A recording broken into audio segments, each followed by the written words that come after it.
Chris Eubank Jr.'s trainer, Roy Jones, did this interview immediately after the fight against Liam Smith, where he said that they want the rematch with Smith. Now, Eubank Jr. has also been interviewed, and he says maybe we can have the rematch somewhere in the future. What does that mean exactly? Does he not want an immediate rematch? Is he trying to maybe push the fight down the road, allow Liam Smith or perhaps even himself to have a fight in the interim? Is that even permitted in the contract? I don't know. And if that is the case, why? Is it because that defeat has really shattered Eubank Jr.'s confidence? Remember, this is a guy who for so many years seemed to have a really good chin. Is he having to reassess that now? Does he not have the confidence to step back in the ring and have an immediate rematch with Liam Smith? Let me know what you guys think in the comments below. As I say, I just found it curious that Eubank Jr. is saying sometime in the future, maybe we can have that rematch. Whereas Roy Jones is saying we want the rematch apparently right away. Do you guys think it would be a good idea for Eubank Jr. to step back in the ring with Liam Smith immediately? Or do you think he needs some fights in between? Personally, I don't think it really makes much difference. I think the reason that Eubank got into the trouble that he was in the fight, or at least that particular sequence where the first knockdown occurred, is simply because rather than clinch Liam Smith and push him back to the middle of the ring once Smith started unloading punches on him, he instead elected to continue to slip and roll, presumably because he felt like he would be able to come back with counters and catch Liam Smith with something big. And that decision obviously backfired.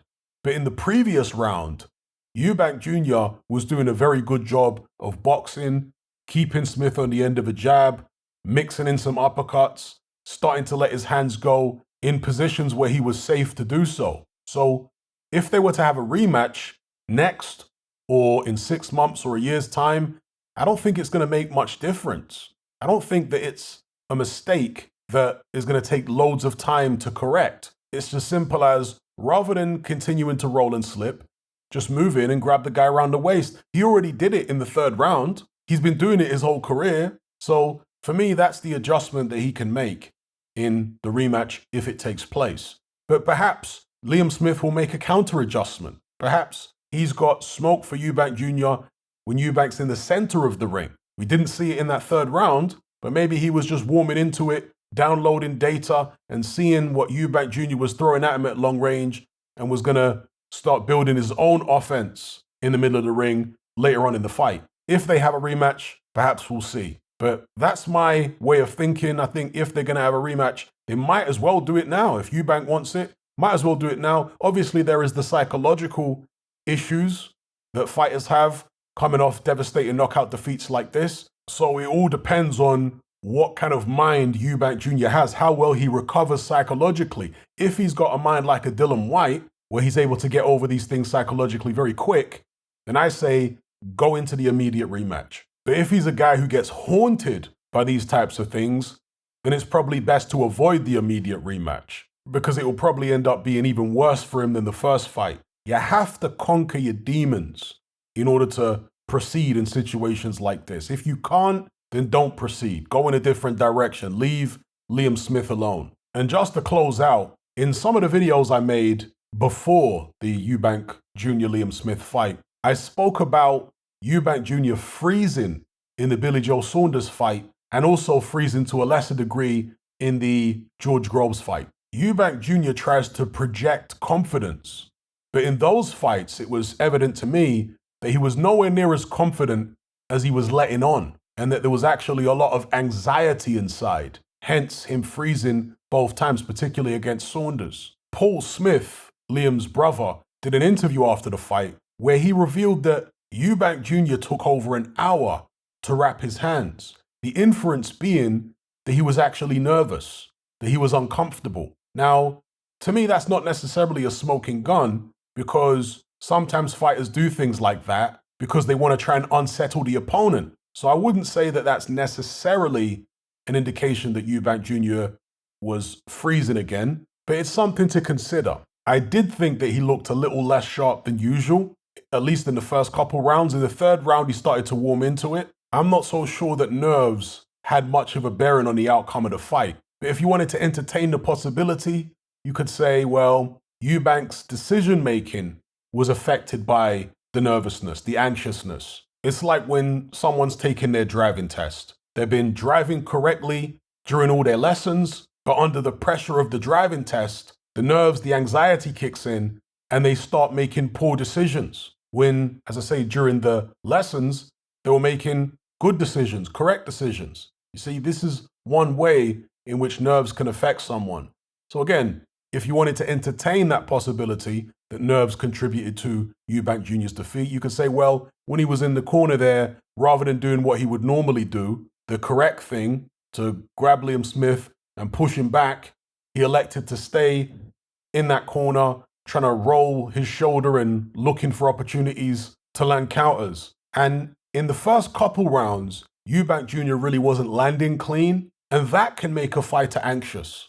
When they're already anxious because of the occasion and all this kind of thing, when they're not able to land clean on their opponent, it heightens the anxiety. But once they start landing, it calms them down. So again, to entertain it, you could say Eubank Jr. stayed in that corner because he wanted to land something really big to feel better about himself in the fight, because he knew it would make him more comfortable. Now, I'm not saying that necessarily is the case, but for those of you who want to entertain it, there it is. Perhaps Eubank Jr. is just a guy who doesn't handle big occasions very well. And again, if that's true, then maybe the rematch is really not a good idea. So if you're of the view that Eubank Jr. shouldn't take the rematch, what do you think he should do instead? Call it a day? Because I know a lot of people are going to say he should retire. He didn't seem, in the post-fight interviews, in the mood for retirement. So if he's going to continue, what do you think would be a good fight for him? Personally, I think, as I say, if his mind is relatively okay, and look, it's going to be somewhat difficult getting over this defeat, but if he has the kind of mental toughness of a Dillian Whyte or something close to that, I say go straight back in there.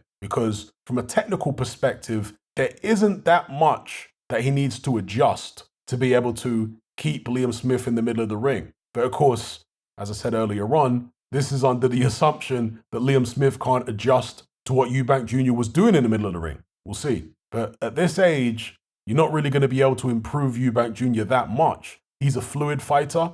He's got fast hands. He's got fast feet. He moves his upper body. He's been learning under Roy Jones how to keep his distance a bit better. Should have stuck to that, obviously, rather than allowing himself to get pinned in the corner. So which aspect of his game exactly needs to be overhauled or can be overhauled? I think he's as good as he's ever going to get at this stage from a technical perspective. He just failed in the moment in terms of making the correct decision when Liam Smith had him pinned in the corner. That's it. Let me know what you guys think. Are you sick and tired of the mainstream mindset? Does the dogmatic conformity and pathological ignorance have you tearing your hair out in frustration? Then don't be alone. Come and join our brotherhood on Patreon. We stand as a beacon of reason against an army of insanity. You'll gain access to my weekly topical podcast, where we take more deep dives than Jacques Cousteau on an endless variety of subjects. There's also videos, interviews, live Q&As, as well as a vast back catalogue of previous episodes, including my popular Confessions of a Nightclub Bouncer series. You can listen via the Patreon app or download in high-quality MP3. Connect with myself and hundreds of other members in our Element chat group. There's no contract, no commitment, you can cancel at any time, and it's cheaper than a Mickey D's McMuffin. Just head to my Patreon page via the link below this video and select the tier called the Brotherhood of Reason. I'll see you over there.